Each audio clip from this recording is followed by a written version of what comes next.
ব্যাংকের যে dominating market, এই মার্কেটটার কতদিন থাকতে পারে? Majority of the revenue came from the treasury income. Extra মানি অনেকের ব্যাংকের কাছে আছে, সেই মানিটা ক্যাপিটাল মার্কেটে আসার কোনো সুযোগ দেখছেন কিনা? ইন্টারেস্ট রেটগুলো যখন ড্রপ করবে তখন আস্তে আস্তে দুইটা ফ্যাক্টরি মার্কেটটাকে বিল্ড আপ করার জন্য একটা ভালো একটা পরিবেশ সৃষ্টি করে দেবে।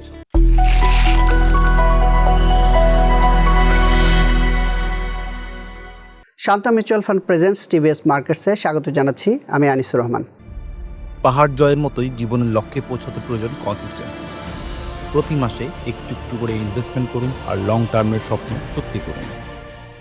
প্রিয় দর্শক, আমরা গত যে সপ্তাহ গেল সেই সপ্তাহে বাজারটা দেখছিলাম যে ৫,২৮৬ পয়েন্ট নিয়ে শুরু হয়েছিল, বাজার শেষ হয়েছে ৫,২34 পয়েন্টে। তার মানে ৫০ পয়েন্টের মতো একটা নেতিবাচক ধারাই ছিল। তবে একটা ভালো খবর যে আমরা এর মধ্যেও দেখেছি যে লেনদেনের পরিমাণ মোটামুটি করে ৮০০ কোটি টাকার উপরেই সবসময় রয়েছে। এটা একটা গুড সাইন। তবে আমরা অন্য সময় যেটা দেখি যে বাজার পড়তে ধরলে লেনদেন কমে যায়, সেটা ৫০০ নিচে কখনো ৩০০ নিচে চলে আসে। এই জায়গা থেকে আমরা একটা ভালো জায়গা দেখছি। আবার যদি বলি বাজারের গ্রোথের কথা বলি, গত কয়েক মাসের গ্রোথ যদি বলি, যে আমরা যখন ফেব্রুয়ারি ইলেকশনের পর প্রথম ট্রানজ্যাকশন হয় সেদিন আমরা দেখেছিলাম যে একটা বড় উত্থান হয়েছে, ৫,৬০০ পয়েন্টে গিয়েছিল। সেই জায়গা থেকে কিন্তু ৫,০০০ পয়েন্টে নেমে আসছিল, সেই জায়গা থেকে আবার একটা উত্থান হয়েছে। তো বাজারের এই মুভমেন্ট কেন হচ্ছে, এর ব্যাখ্যাগুলো একটু জানার চেষ্টা করব। আমাদের সাথে অতিথি হয়েছেন Akramul Alam, head of research, royal ক্যাপিটালের। তার কাছ থেকে আমরা আসলে জানবো যে বাজারের এই যে আচরণ, এটার মধ্যে আসলে তিনি কি খুঁজে পাচ্ছেন। আকরাম ভাই, আপনাকে স্বাগত জানাচ্ছি TVS markets. Thank you Anisur Rahman ভাই, আমাকে এখানে সুযোগ করে দেওয়ার জন্য। তো প্রথমে বিষয়টা হচ্ছে যে আপনার আলোচ্য বিষয় থেকে বুঝতে পারলাম যে বাজারে ভলাটিলিটি কিরকম, মানে ৫,২০০ থেকে আজকে ৫০ পয়েন্ট কমেছে, তারপরে ৫,০০০ থেকে ৫,৬০০ পর্যন্ত গিয়েছে, আবার ৫,০০০ নেমেছে। এই যে উত্থান এবং পতন, এবং তার পাশাপাশি হচ্ছে ট্রেড ভলিউম যেটা আছে সেটা আস্তে আস্তে করে একটু আপগ্রেডেড হয়েছে আর কি। এখন আর ৭০০-৮০০ কোটি টাকায় পর্যন্ত উন্নীত হয়েছে এবং এটা সহজে পড়ছে না আর কি।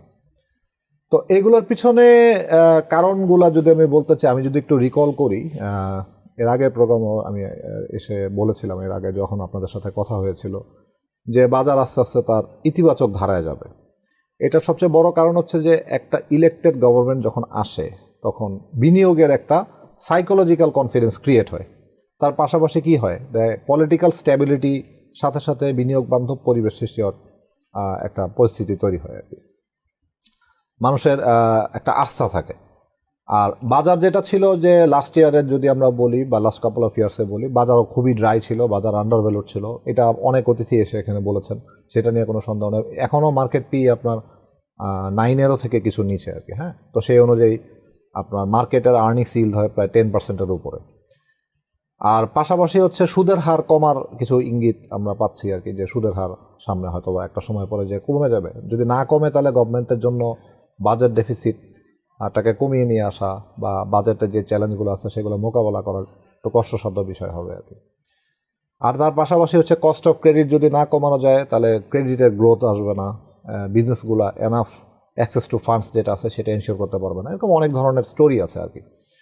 তো সর্বোপরি যেটা বোঝা যাচ্ছে যে বাজার আস্তে আস্তে ইতিবাচক ধারায় যাবে, এবং আমার ধারণা, এটা আমি আগেও বলেছিলাম, এখনও আমি এটা বলে যাচ্ছি, সেখান থেকে আমি এক চুলও নড়িনি। সেটা হচ্ছে যে আমরা হয়তো নেক্সট ইয়ারের মধ্যে মার্কেট প্রায় ৭,০০০ পয়েন্টের প্লাস দেখতেও পারি। এটা একটা পটেনশিয়ালিটি আছে আর কি। আমরা যদি দেখি যে এই ভালনারেবিলিটি বা আপনার যে ভলাটিলিটি যেটা হয়েছে আর কি, ভ্যারিয়েবিলিটি, সেটা কেন হয়েছে? আপনি দেখেন যে ইলেকশন হয়ে যাওয়ার পরে বাজারে কিন্তু একটা ইমিডিয়েট কনফিডেন্স ড্রাইভ করেছিল, যেটার জন্য কিন্তু ইন্ডেক্স একটু উপরে বুস্ট আপ করেছিল। তো ৫,৬০০ আপনি যেটা বললেন এক্স্যাক্টলি তাই। তো তারপরে কি হলো, আপনার ইরান ইউএস ওয়ার শুরু হলো, এবং ইরান ইউএস ওয়ারের সবচেয়ে বড় ইস্যুটা ছিল হচ্ছে হরমুজ প্রণালীটা বন্ধ করে দেওয়া। তো এটা ছিল হচ্ছে খুব বড় একটা চ্যানেল, যেখান দিয়ে হচ্ছে আমাদের অয়েলের সাপ্লাই, এবং বাংলাদেশের জন্য এটা খুবই ডাইরেক্ট ইম্প্যাক্ট ফেলেছিল আর কি। এখনও এটার ইম্প্যাক্ট রয়ে গেছে, এখনও এটার সলিউশন পুরোপুরি হয়নি। তবে যুদ্ধ পরিস্থিতিটা কিছুটা নর্মালাইজ হওয়ার কারণে বিনিয়োগকারীদের মধ্যে কনফিডেন্স চলে আসছে, এমনকি সরকারের মধ্যেও এরকম ধরনের কনফিডেন্স চলে আসছে, সারা বিশ্বে কনফিডেন্স চলে আসছে। আপনি যদি দেখেন যে ওয়ার্ল্ডের অন্যান্য দেশের স্টক মার্কেটেও কিন্তু আস্তে আস্তে করে ভালো করেছে। আপনি যদি ন্যাসড্যাক দেখেন, S&P দেখেন, অন্যান্য মার্কেট যেগুলো দেখেন, তাহলে দেখবেন যে ওইখানেও কিন্তু আপনার যুদ্ধ পরিস্থিতি নর্মাল হওয়ার সাথে সাথে ওইসব দেশে ইকুইটি মার্কেটে কিন্তু একটা বুলিশ একটা পজিশন দেখা গিয়েছিল। সেম জিনিসটা হচ্ছে বাংলাদেশের ক্ষেত্রেও, এখানে কিন্তু ফান্ডামেন্টালসটাই ফলো করা হয়েছে আর কি। আর আমাদের এখানে ইস্টার্ন রিফাইনারি যেটা করে, আরাবিয়ান লাইট ক্রুড যেটা আছে সেটা রিফাইন করে। আমরা হচ্ছে রাশিয়া বা অন্য কোনো জায়গার থেকে যে ভারী যে ক্রুড অয়েলগুলো আছে সেগুলো রিফাইন করার ক্যাপাসিটি নাই। তো না থাকার কারণে এই অ্যারাবিয়ান পেনিনসুলাতে, বিশেষ করে মিডল ইস্টে যেই কয়েক কান্ট্রি আছে, এটার উপরে কিন্তু আমরা অনেকখানি ডিপেন্ডেন্ট বলা চলে আর কি। তো আপনার হরমুজ ইস্যুটা যত রেজলিউশনের দিকে যাবে, ইরান এবং হচ্ছে US ওয়ারের বিষয়টা যত নর্মালাইজ হবে, তত এটাতে প্রবলেমটা সর্ট আউটের দিকে যাবে আর কি। এটা হচ্ছে নর্মাল একটা বিষয়। আর বাজারে এই ভলাটিলিটিটা দেখা গেছিলো এই কারণে, এই সমস্ত এক্সটার্নাল শক যেটা বাজারকে প্রভাবিত করেছিল, সেই কারণেই বাজার পড়ে গিয়েছিল। ইন্ডেক্সের সূচকের আমরা বিয়ার মার্কেট দেখেছি, আবার কিন্তু দেখা গেছে সাথে সাথে বুলিশ একটা মার্কেট দেখতে পাচ্ছি এবং ট্রেড ভলিউমও ভালো। এর মানেটা হচ্ছে বাজারে সামগ্রিকভাবে বিনিয়োগকারীরা আশাবাদী যে বাজারে সামনে ইতিবাচক দিন চলে আসবে ইনশাল্লাহ, এবং সবাই কান্ট্রির ইকোনমি বলেন অথবা ঢাকা স্টক এক্সচেঞ্জের সূচক বলেন, এগুলো নিয়ে একটা ইতিবাচক মেন্টালিটি কাজ করছে আর কি। সেটারই বহিঃপ্রকাশ হিসাবে আমরা এখন দেখতে পাচ্ছি যে বাজারে হয়তো সূচকের খুব বড় কোনো পরিবর্তন না থাকলেও ট্রেড কিন্তু খুব ভালো। মানে এনাফ বায়ার যদি না থাকে এবং এনাফ সেলার যদি না থাকে, অ্যাক্টিভ মার্কেট যদি না থাকে, তাহলে কিন্তু ট্রেড বাড়ার কথা না আর কি। তো আমরা ভবিষ্যতে ইনশাল্লাহ দেখতে পাবো এটা উত্তরোত্তর বৃদ্ধি পাবে ইনশাল্লাহ। একটা জিনিস আমরা এই গত 1-1.5 মাস বা 2 মাসও যদি বলি, একটা জিনিস খেয়াল করছি যে বাজারে ব্যাংকের শেয়ারগুলো খুবই খারাপ অবস্থায় ছিল। এই 1-1.5 মাসে একটা রিকভার হয়েছে ব্যাংকের। এই বাজার যে এখন যে তার যে পজিশন ধরে রাখছে, তার মধ্যে যদি একটু ব্যাখ্যা করা যায়, দেখা যাবে ব্যাংকের একটা বড় ধরনের প্রভাব রয়েছে। ব্যাংক একটা ভালো ডিভিডেন্ডও দিয়েছে। তো এই ব্যাংকিং সেক্টরের সামগ্রিক অবস্থার প্রতিফলন আমরা শেয়ার মার্কেটে দেখতে পাচ্ছি যে তাদের শেয়ারগুলো বাড়ছে। এই জায়গা অন্য শেয়ারগুলোর প্রাইস সেই জায়গা থেকে কিছুটা কমেছে বা কিছুটা স্থিতিশীল রয়েছে। তো এই ব্যাংকিং সাইকেলটা আর কতদিন চলতে পারে আপনার মনে হচ্ছে, যে ব্যাংকের যে ডমিনেটিং মার্কেট, এই মার্কেটটা আর কতদিন থাকতে পারে? অ্যাকচুয়ালি কিছু ভালো ব্যাংক আছে যাদের ডিপোজিট রিচ ব্যাংক, NPL কম, capital to risk weighted asset খুব ভালো একটা পর্যায়ে আছে আর কি, যেগুলো আমরা জানি BRAC bank, city bank, eastern bank, Dutch Bangla bank বা অনেক কিছু ব্যাংক আছে আর কি। এসব ব্যাংকগুলো ভালো ডিভিডেন্ড দিয়েছে, যেটা শেয়ার হোল্ডারদের মধ্যে একটা এক্সপেকটেশন ক্রিয়েট করেছে যে ব্যাংকগুলো হয়তো বা ওয়েল রান করছে এবং সামনেও ভালো রান করবে। কিন্তু আপনি যদি আর একটু ডিপ ডাইভ দেন, আপনি দেখবেন যে majority of the revenue came from the treasury income, মানে income from treasury securities investment, ঠিক আছে? তো আমার কাছে মনে হচ্ছে যে ব্যাংকগুলা অনেক বেশি ট্রেজারি সিকিউরিটিসগুলোতে কনসেন্ট্রেশন বাড়িয়ে দিয়েছে এবং ভবিষ্যতে আরও বাড়াচ্ছে আর কি। হ্যাঁ, প্রতিনিয়ত বাড়িয়ে যাচ্ছে আর কি। তো এই ট্রেজারিতে ইনভেস্টমেন্ট করার মাধ্যমে কিন্তু এটা এনশিওর করা যায় না এটা প্রোডাক্টিভ খাতে যাচ্ছে টাকাটা। হ্যাঁ, তো যেটা হচ্ছে গভর্নমেন্টকে লেন্ডিং করছে, গভর্নমেন্ট এটাকে ফেরত দিচ্ছে, সিকিউরিটি ইনকাম। এখন তো একটা হাই রিস্ক এনভায়রনমেন্টের মধ্যে ব্যাংকগুলোর কাছে অন্য কোনো অপশন হয়তো বা খুব বেশি একটা নাই দেখে এখানে ইনভেস্টমেন্ট করছে। এটা লুক্রেটিভও অনেকটা। হ্যাঁ, রাইট। কিন্তু এই মানে এই না যে এইটাই একটা রাইট সলিউশন, এবং ভবিষ্যতে সিনারিও হয়তো বা নাও দেখতে পারি আমরা। তো আরেকটা জিনিস হচ্ছে যে আপনারা দেখেন ব্যাংকগুলা প্রাইভেট সেক্টরে ক্রেডিট ডিসবার্সমেন্ট করছে না বলে প্রাইভেট সেক্টরের ক্রেডিট গ্রোথ কিন্তু মানে অল টাইম লো, এখন 6% এসে গেছে। প্রাইভেট ইকোনমি যদি গ্রো আপ না করে তাহলে গভর্নমেন্ট রেভিনিউও বাড়বে না, বাজেট ডেফিসিট দিন দিন বাড়তে থাকবে। At the same time treasury রেটটা যদি সবসময় হাইয়ের দিকেই থাকে, এটা তো গভর্নমেন্টের জন্য একটা ফিক্সড কস্ট, এবং এই বার্ডেনটা দিন দিন যদি মানে বেলুনিং হতে থাকে, বাড়তে থাকে, এটা কিন্তু আরেকটা ডিজাস্টার ক্রিয়েট করতে পারে আর কি। হ্যাঁ, তো এই সমস্ত বিষয়গুলি আমি আশা করি গভর্নমেন্টের নীতি নির্ধারক যারা আছেন তারা অবশ্যই অ্যাড্রেস করে যাচ্ছেন এবং এগুলো নিয়ে কাজ করছেন। আশা করি সামনে আমরা হয়তো বা এগুলোর ব্যাপারে ভালো কিছু পরিবর্তন আমরা দেখতে পাবো। আর আরেকটা জিনিস হচ্ছে যে যেসব ব্যাংকগুলা খুব বেশি ট্রেজারি ফোকাসড, তারা যখন তাদেরকে অত বেশি রিটার্ন দিতে পারবে না, তখন কিন্তু তাদেরকে চলে আসতে হবে মেইন মার্কেটে। এখন প্রশ্ন করতে পারেন ব্যাংকগুলোর কাছে তো এনাফ লিকুইডিটি আছে ভালো ব্যাংকগুলোর কাছে, তো প্রাইভেট সেক্টরে টাকা দিতে পারতেছে না বা টাকা দিচ্ছে না। যেমন ব্যাংকের অ্যাপিটাইটের একটা বিষয় আছে, ব্যাংকের রিস্ক ম্যানেজমেন্টের একটা বিষয় আছে, সেই কারণে দিচ্ছে না। আবার অ্যাট দ্য সেম টাইম বিভিন্ন জায়গায় আপনার ইউটিলিটির যে ব্যাপারটা আছে, বিশেষ করে গ্যাস সাপ্লাই, আমাদের এনার্জি ইস্যুটা একটা অ্যালার্মিং ইস্যু হয়ে দাঁড়িয়েছে। আমরা যদি বিভিন্ন ইকোনমিক জোন বা শিল্প অঞ্চল যেগুলো আছে সেখানে যদি এনাফ গ্যাসের সাপ্লাইটা না দিতে পারি তাহলে কিন্তু শিল্প কারখানাগুলো চলবে না, বিশেষ করে বড় ইন্ডাস্ট্রিগুলো কিন্তু রান করবে না। অনেক ভালো ভালো বড় বড় ইন্ডাস্ট্রি কিন্তু সিক হয়ে গেছে আর কি। তো এগুলাকে রিভাইভ করার জন্য আপনার মানে অনেক বড় এনার্জি ইস্যুটা একটা রিজলভ দরকার আর কি। এনার্জি এনাফ সাপ্লাই থাকতে হবে, তারপরে পাশাপাশি অন্যান্য বিষয়গুলো ঠিক থাকতে হবে, তাইলে হয়তো বা ওই দিন আমরা দেখতে পারি আর কি। এনার্জি নিয়ে সরকার বেশ কিছু পদক্ষেপ নিয়েছে, সোলার থেকে শুরু করে অনেক কিছু নিচ্ছে। আমরা একটু জানতে চাই যে ব্যাংকের একটা বড় ধরনের ইনভেস্টমেন্ট ট্রেজারি বিল বন্ডে আছে, এইটারও একটা মানে লিমিট আছে, গভর্নমেন্ট কত টাকা নেবে যখন এই এক্সট্রা মানি ব্যাংকের কাছে থাকে, যেহেতু ইন্টারেস্ট রেট অনেক বেশি, এক্সট্রা মানি অনেক ব্যাংকের কাছে আছে। সেই মানিটা কি আপনি কোনোভাবে যেমন তারা ঋণ প্রদান করবে সেই সাথে শেয়ার মার্কেট মানে ক্যাপিটাল মার্কেটে আসার কোনো সুযোগ দেখছেন কিনা? কারণ আমরা 2010-এ যখন দেখেছিলাম ব্যাংকের একটা বড় মানি এই জায়গায় আসছিল, এই জায়গাকে আপনি এরকম কিছু দেখছেন? হ্যাঁ, কিছু কিছু ব্যাংকের ট্রেজারিতে কিছু অ্যাপিটাইট থাকতেই পারে যে have enough liquidity, so why not to invest in capital market, হ্যাঁ, মানে at least a portion of my fund. তো কিছু এক্সপোজার যখন আপনার কাছে এনাফ টাকা থাকবে তখন কিন্তু আপনার কাছে স্বাধীনতা থাকবে যে আপনি চাইলেই অনেক জায়গায় বিনিয়োগ করতে পারবেন। হ্যাঁ, তো এটা একটা যেমন বিষয়। আরেকটা হচ্ছে যে আমাদের এখানে কোয়ালিটি লিস্টেড কোম্পানির সংখ্যা খুবই কম, খুবই নগণ্য। তার যদি না হইতো, যদি আমাদের কাছে এনাফ কোয়ালিটি লিস্টেড কোম্পানি থাকতো তাহলে কিন্তু আমাদেরকে এই সিচুয়েশনে থাকতে হতো না আর কি। হ্যাঁ, মার্কেট অনেক আগেই অনেক তার ডিজায়ার্ড পজিশনে চলে যেত আর কি। তা আমাদের দরকার হচ্ছে ভালো ভালো আইপিও। এক্ষেত্রে বলবো যে আপনার মেইন মার্কেট এবং এসএমই মার্কেট, দুইটা মার্কেটে ভালো ভালো আইপিও দরকার, ভালো কোম্পানি আর কি, খারাপ কোম্পানি না। ওই আইপিওগুলো থাকতে হবে, তাহলে সাপ্লাই সাইডে আপনি এখানে সাপোর্ট দিতে পারবেন, ডিমান্ড সাইড অটোমেটিক্যালি ক্রিয়েট হয়ে যাবে। আপনি যদি যখন দেখবেন যে আপনি ধরেন সে ফর এক্সাম্পল খুব বড় একটা শপিং মল করেছেন, ওইখানে খুব অত্যাধুনিক ইনফ্রাস্ট্রাকচার, ঠিক আছে, কিন্তু আপনি যে ওই শপিং মলে যে কমোডিটিগুলো কিনতে গিয়েছেন সেইগুলো হচ্ছে মানে ধরেন কি বলতে পারি, যেমন সবজির বাজার আমরা দেখি না যে এগোরা বা এসব জায়গায় বিক্রি হয়, ওখানে যায় যদি দেখেন পচা সবজি পচা মাছ বিক্রি হচ্ছে, তাহলে কিন্তু একদিন দুদিন তিন দিনের দিন আপনি কিন্তু যাবেন না। তো ব্যাপারটা হয়ে গেছে অনেকটা এরকম। এটা আমরা রিফ্লেকশনও দেখতে পাচ্ছি, জেট কোম্পানির সংখ্যা কিন্তু আগের তুলনায় অনেক বেড়ে গেছে আর কি। তো এই জায়গাটা আসলে একেবারেই দেরি করা যাবে না, এই জায়গাটা যত দ্রুত সম্ভব ভালো ভালো কোম্পানি বাজারে নিয়ে এসে ইনভেস্টরদের কনফিডেন্স বিল্ড আপ করতে হবে। ইনস্টিটিউশনাল ইনভেস্টর যারা আছে তাদের মধ্যেও অনেক বেশি আলোড়ন সৃষ্টি করার ক্ষেত্রে এটা অনেক অগ্রণী ভূমিকা পালন করবে। তো এই জায়গাগুলো যেমন করতে হবে, আমিও আশা করি যে হয়তোবা এই ধরনের কিছু পরিবর্তন, অ্যাটলিস্ট কিছু ধরেন ভিজিবল চেঞ্জ আমরা হয়তোবা সামনে দেখতে পাবো।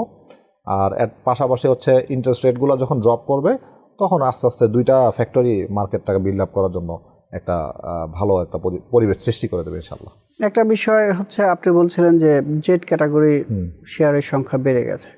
আমরা যদি এইভাবেও বলি যে আসলে বন্ধ কারখানার সংখ্যা বেড়ে গেছে পুঁজিবাজার লিস্টেড, তো বন্ধ কারখানাগুলোর ব্যাপারে বিভিন্ন ধরনের বিভিন্ন মহল থেকে কথা হয় যে সেগুলোকে লিকুইডেশনে দেওয়া বা বিভিন্ন ধরনের বাজারকে একটু পরিষ্কার করার কথা বলা হয়।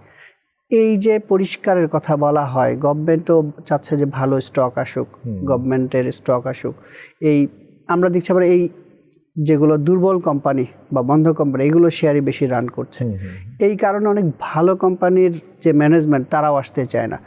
এই সিনারিও পরিবর্তনের জন্য আপনার কি মনে হয় যে এই বন্ধ কোম্পানিগুলোর ব্যাপারে আসলে জরুরি ভিত্তিতে গভর্নমেন্টের সিদ্ধান্ত নেওয়ার সময় চলে আসছে? অবশ্যই, এটা তো আগেই করা উচিত ছিল। এখন যাই হোক, যেটা হয়ে গেছে। তা পত্রপত্রিকার মাধ্যমে জানতে পারলাম যে সরকার নাকি প্রায় 20 থেকে 25,000 কোটি টাকা ইনজেক্ট করবে যে সিক কোম্পানি বা বন্ধ কোম্পানিগুলোকে আবার যাতে নতুন করে রিভাইভ করা যায়, নতুন করে এটাকে আবার চালু করা যায়, উৎপাদনে ফেরানো যায়। তো এইটা যেমন একটা খুব ভালো একটা উদ্যোগ, তার পাশাপাশি এইটা এনশিওর করতে হবে প্রপার গভর্নেন্স এনশিওর করতে হবে। প্রপার গভর্নেন্স যদি এনশিওর না করা হয় তাহলে এটাও কিন্তু ড্রেইন হয়ে যাওয়ার সম্ভাবনা আছে, এবং এটা মোস্ট লাইকলি ইনফ্লেশনারি প্রেশারটাকে আরেকটু বাড়াবে। ইনফ্লেশন রেটটাকে কিন্তু আরেকটু বাড়াতে সহায়তা করবে। তো ব্যাপারটা হচ্ছে যে এগুলাকে গভর্নমেন্টের একটা বড় অ্যামাউন্টের মানি যেমন মার্কেটে পাম্প করবে, এর পাশাপাশি একটা প্রপার গভর্নেন্স ফ্রেমওয়ার্ক ক্রিয়েট করতে হবে এবং মনিটরিং এবং কন্ট্রোল খুবই যথাযথ হতে হবে, তাহলে এটা সুফল আমরা দেখতে পাবো ইনশাল্লাহ। একটা বিষয় আমরা গত পর্বে আলাপ করেছিলাম আপনার সাথে, সম্ভবত গত পর্বে বলতে তার আগে 2025-এর কোনো একটা সময় আলাপ করেছিলাম যে মার্কেটে আমরা কিছু পিরিয়ডিক্যাল উত্থান পতন হয়। সেটা দেখি যে আমরা বাজেট যখন আসে, বাজেটের পরে বাজারে একটা ছোট করে উত্থান হয়, কখনো একটা বড় হয়, কখনো ছোট হয়। এইবার সেই প্রসপেক্ট দেখছেন কিনা যে জুনের শেষ নাগাদ, জুলাই, আগস্ট, সেপ্টেম্বর, অক্টোবর পর্যন্ত বাজারটা আমরা অন্য অন্য বছর দেখি যে ভালো থাকে, সেই জায়গা থেকে এইবার কি মনে হচ্ছে? আপনি দেখেন নর্মাল লজিকে কিন্তু ব্যাপারটা এরকম মনে হয় না। কেন? কারণ হচ্ছে যে এখন প্রাইভেট সেক্টরের অবস্থা খুব একটা ভালো না, মানে স্লো। প্রাইভেট সেক্টরের গ্রোথটা স্লাজিশ অবস্থায় আছে আর কি। তো প্রাইভেট সেক্টর ভালো না হলে যেটা হয় যে গভর্নমেন্টের রেভিনিউ কালেকশনটা কম হয় আর কি। হ্যাঁ, তো মোস্ট প্রবাবলি গভর্নমেন্টের বাজেট ডেফিসিটটা আরও ওয়াইডেন হতে পারে সামনে। এখন এরকম একটা চ্যালেঞ্জিং সিচুয়েশনে গভর্নমেন্টের পক্ষে it will be very difficult যে আপনার ট্যাক্স, ভ্যাট, সাপ্লিমেন্টারি ডিউটিস বা যেগুলো আছে লিস্টেড কোম্পানিগুলোর ক্ষেত্রে সেখানে অনেক বড় ধরনের সুবিধা দেওয়া। এটা আমার কাছে মনে হয় যে খুব মানে চ্যালেঞ্জিং একটা বিষয় হয়ে দাঁড়াবে। যেটা হতে পারে যে হয়তোবা বিভিন্ন খাতের লিস্টেড কোম্পানিগুলো যেগুলো আছে সেগুলোর উপরে হয়তো অ্যাডিশনাল কোনো ট্যাক্স বার্ডার নাও বাড়তে পারে, একই রকমভাবে থাকতে পারে, ইট মে রিমেইন অলমোস্ট আনচেঞ্জড, এরকম থাকতে পারে আর কি। তো সেইটার ক্ষেত্রে সেরকম যদি হয় তাহলে বাজেটের কিন্তু কোনো বড় ইম্প্যাক্ট আমরা পুঁজিবাজারে হয়তো বা নাও দেখতে পারি। যেটা আমরা দেখব যে আসলে বাজেটের ইম্প্যাক্টের থেকে মানিটারি পলিসির ইম্প্যাক্টটা পুঁজিবাজারে সবচেয়ে বেশি পাওয়ারফুল। মানিটারি পলিসির ইম্প্যাক্টটা পুঁজিবাজারে বেশি কাজ করে, আর এই বাজেটে আপনার প্রণোদনা প্যাকেজ বা এই সমস্ত যেসব জিনিসগুলো আছে এগুলো দিয়ে কিন্তু লং টার্মে পুঁজিবাজারে সাস্টেনেবল করা যায় না। আমি আপনাকে একটা ফান্ড দিলাম, ফান্ড দিয়ে বললাম বাজারকে রিভাইভ করো, কিন্তু বাজারে যদি সুশাসন সুনিশ্চিত না করা যায় এটা কয়েকদিনের জন্য আমি ভালো রাখতে পারবো, বেশি দিনের জন্য এইটা ছাড়াও আমরা একটা জিনিস দেখি যে বাজেটের পরে মানুষজন মনে করে হ্যাঁ 1 বছরের জন্য আসলে ট্যাক্স, ভ্যাট, কি সুযোগ সুবিধা এটা একটা ফিক্সড হয়ে গেল। সেই কারণেই কি হয় যায় না, বাট মার্কেটটা একটু রান করতে আমরা দেখি বাজেটের পরে। মানে পিরিয়ডিক্যালি যদি আপনি কয়েক বছর দেখেন যে অন্য অন্য বছরের অন্য সময় চেয়ে এই বছরগুলোতে, এই সময়গুলোতে এমনি মার্কেটটা টাইমিং এর দিকে ঠিক আছে। আমি আপনাকে এর আগে একটা স্ট্যাটিস্টিক সম্পর্কে বলেছিলাম, আজকে আবার রিকল করি। এটা হচ্ছে সাধারণত গত 10-12 বছরে ডেটা অ্যানালাইসিস করে স্ট্যাটিস্টিক্যালি যেটা পাওয়া গেছে, মোস্ট অফ দ্য টাইম বছরে তো 12টা মাস, 12 মাসে কোন সময়গুলোতে মার্কেট ভালো থাকে? ইউজুয়ালি জানুয়ারি, জুলাই, অগাস্ট এবং কিছুটা সেপ্টেম্বরের কিছুটা অংশ, এই সময় মার্কেট ইউজুয়ালি ভালো থাকে। তার মানে এই না যে এই সময়গুলো বাইরে ভালো থাকতে পারবে না, মেজরিটি সময় এই জিনিসগুলোই হয়েছে আর কি। তো ওই অনুযায়ী আপনার জুন ক্লোজিং কোম্পানিগুলো সম্পর্কে একটা এক্সপেকটেশন, একটা ক্লাইম্যাক্স থাকে। হ্যাঁ, আবার বাজেট হয়ে যায় জুনের মধ্যে, আবার একটা সুসময় এসে পড়ে জুলাইয়ের মধ্যে। তো এই জিনিসগুলো হচ্ছে প্যারালালি মিলে যায় আর কি। সেক্ষেত্রে আমরা হয়তোবা বলতে পারি যে হয়তোবা বাজেটের পরে আমরা মার্কেটে কিছু একটা ভাইব দেখতে পারি আর কি। আমাদের মার্কেট তো ম্যাক্সিমাম স্পেকুলেটেড মার্কেট, সেই সময় স্পেকুলেশনটাও ভালো করে করা যায় আর কি, যে আসলে এটা এই ডিভিডেন্ড দিবে, এই ডিভিডেন্ড দিবে। এটা ভ্যালু ইনভেস্টিং এর অপশন খুবই কম এখানে। বড় বড় অ্যাসেট ম্যানেজমেন্ট কোম্পানিগুলো আছে যারা, তাদেরকেও অনেক স্ট্রাগল করতে হয়, কারণ যখন ভ্যালু ইনভেস্টিং এর জন্য স্টক খোঁজা হয় তখন খুঁজে পাওয়াটা ডিফিকাল্ট হয়ে যায় আর কি। হ্যাঁ, হাতে গোনা দেখা গেছে কয়েকটা কোম্পানি আছে যেগুলো কিনা আপনি ভ্যালু ইনভেস্টমেন্ট করতে পারবেন। মেজরিটি অনেকগুলো কোম্পানি আছে ভালো কোম্পানি, কিন্তু ওভার ভ্যালুড, ভ্যালুয়েশন পার্সপেক্টিভ থেকে আমি এখানে কিনবো না। আর যেগুলো আপনার চিপ প্রাইসে অনেক কোম্পানি আছে যেগুলো গভর্নেন্স ভালো না, সেখানে কিন্তু বছরের পর বছর ইনভেস্টমেন্টের জন্য, মানে আমি শেয়ার কিনে অনেক লম্বা সময়ের জন্য ধরে রাখবো, সেটার কিন্তু কোনো কনফিডেন্স পাওয়া যায় না। তো ওই জন্য আপনার এএমসি ইন্ডাস্ট্রিকেও অনেক স্ট্রাগল করতে হয় এসব বিষয়ে আর কি। হ্যাঁ, এই জন্য আমরা দেখি অনেক সময় ইনস্টিটিউশনাল ইনভেস্টররাও আসে না। তো ভালো কোম্পানির সংখ্যা বাড়াইতে হবে, এটা নিয়ে আমি আরও 3বার বলে ফেললাম আর কি। এখন খুবই জরুরি মার্কেটে ভালো ভালো আইপিও আনার আর কি। আমরা ইলেকশনের আগে এবং ইলেকশনের পরে দুটার সময় আমরা অর্থ ও পরিকল্পনা মন্ত্রীর মুখ থেকে শুনেছি যে বিদেশি বিনিয়োগকারীরা ওয়েট করছে, বাংলাদেশে বিনিয়োগ করতে চায়, খালি পরিবর্তন, ব্যবস্থা, গভর্নেন্স এগুলো বিষয়ের দিকে মানে একটা সুশাসন ফিরলেই বিদেশি বিনিয়োগ আসবে। আপনার কাছে ছোট করে যদি বলেন যে আসলে বিদেশি বিনিয়োগের এখন মূল বাধাগুলো কি কি? মূল বাধা, প্রথম কথা হচ্ছে যে আপনার আমাদের এক্সচেঞ্জ রেটের বিষয়টা। এবার ডেপ্রিসিয়েটেড একটা কারেন্সি হলে তো এটা একটা প্রবলেম আর কি। হ্যাঁ, আর দ্বিতীয় জিনিসটা হচ্ছে যে আপনার এনাফ গ্যাস সাপ্লাই বা ইউটিলিটি সাপ্লাই যেগুলো আছে, পাওয়ার সাপ্লাই, ওগুলো থাকতে হবে। ওগুলো না থাকলে তো ওনারা ইনভেস্টমেন্ট করবেন না আর কি। হ্যাঁ, তারপরে হচ্ছে আপনার সবচেয়ে important political stability. Political stability ensure করতেই হবে কোনো না কোনোভাবে। হ্যাঁ, যেভাবে হোক পলিটিক্যালি যদি স্টেবল থাকে, পলিটিক্যাল স্ট্যাবিলিটি যদি না থাকে, ইনস্টেবিলিটি যদি না থাকে, তাহলে হয়তো আস্তে আস্তে করে আপনার ফরেন ডাইরেক্ট ইনভেস্টমেন্ট বা আপনার ফরেন ইনভেস্টমেন্ট কিছুটা হলে ফিরে আসবে। তবে আমি আশাবাদী টু সাম এক্সটেন্ট এটা একটু বেটার হতে পারে না, ইনশাআল্লাহ। সে মোটামুটি করে বলেছে ক্যাপিটাল মার্কেটেও ইনভেস্ট করতে চায়। হ্যাঁ। সেই জায়গা থেকেও আসলে বাজারটার আর কোনো ওই ফরেন কারেন্সি ছাড়া আর কোনো ইস্যুস দেখছেন কিনা, গভর্নেন্স বা অবশ্যই এগুলো তো আছেই। আপনার উইক গভর্নেন্স যেসব কোম্পানি, সেসব কোম্পানিতে তো বিনিয়োগ করবে না ওনারা তো অনেক ইন্টেলিজেন্ট ইনভেস্টর, ঠিক আছে। ওনারা যদি ওনাদের ট্রাস্ট বিল্ড আপ না করতে পারলে তো ওনারা আসবেন না। তো একটা জিনিস হচ্ছে যে আমরা সময় দেখি যে তারা বলছে ইন্টারেস্ট শো করেছে যে তারা আসবে, ইন্টারেস্ট শো করা এক জিনিস, আর বাস্তবে হ্যাঁ আপনার শেয়ার পারচেস করে পজিশন নেওয়ার মধ্যে কিন্তু অনেক পার্থক্য আছে আর কি। এই বিষয়টাও মাথায় রাখতে হবে।